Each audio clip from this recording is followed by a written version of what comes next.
মামুনারে কি খবর? মামু, এটা একটা সদরে, ফেনী সদরে, মানে এগুলো আসলে দেখাচ্ছি না, ভিউ বিষয় এটা না, এটা আর বুঝার বাকি থাকে না এটা কি পরিমাণ পরিকল্পিত। মহিপাল থেকে আপনি একটু ভিতরে ঢুকতেছেন, আপনি বন্যায় ডুবে যাচ্ছেন, এই পাশের মানুষগুলো অবস্থা দেখেন। এটা আমি একটা টাউনে আছি, আল্লাহ মালিক, তাওয়াক্কুল একমাত্র আল্লাহ। বেশি বেশি দোয়া করেন যাতে আল্লাহ তাআলা আমাদেরকে উদ্ধার করে। ফেনীর অবস্থা খুবই ভয়াবহ। মদতপুর এবং সবচেয়ে বেশি যারা আসতেছে ওরা কোন জায়গায় যাচ্ছে? ফুলগাজী,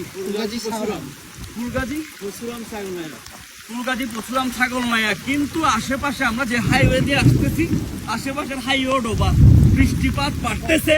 আমার কথা আপনারা কতটুকু শুনতেছেন একমাত্র আল্লাহ মালুম। আপনারা এখন সমালোচনা আলোচনা না করে, কে করিম সে করিম এসব চিন্তা না করে আপনারা নিজ নিজ জায়গা থেকে ফান্ডিং কালেক্ট করে পরে যাবা। এখানে ফান্ডিং কালেক্ট না করা, তাও নিজেরা নিজেদের মতো ফান্ডিং কালেক্ট করে বোট নিয়ে এসে রেস্কিউর কাজটা করেন। এখানে আর কিচ্ছু চাচ্ছি না, আল্লাহ মানুষজনের। আমি তো শহর থেকে আসছি, বিগত রাতগুলো আমি খুব ভালো মতো ঘুমাইছি। এখানের মানুষগুলো 2-3 রাত ঘুম নাই, ভোরে নামছি। ওরা কিভাবে আছে, কেমনে আছে না আছে, আমি চাই যারা যারা আছেন, আমাদের আগে যারা ছিল বন্যায় হেল্প করছেন, আপনারা সবাই এক হয়ে নামেন।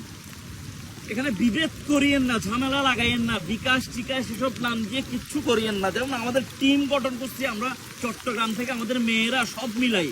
এই বিষয় নিয়ে পরে বলতেছি। আপনারা বিষয়গুলো বুঝেন, বুঝে আমল করেন, বেশি বেশি দোয়া করেন।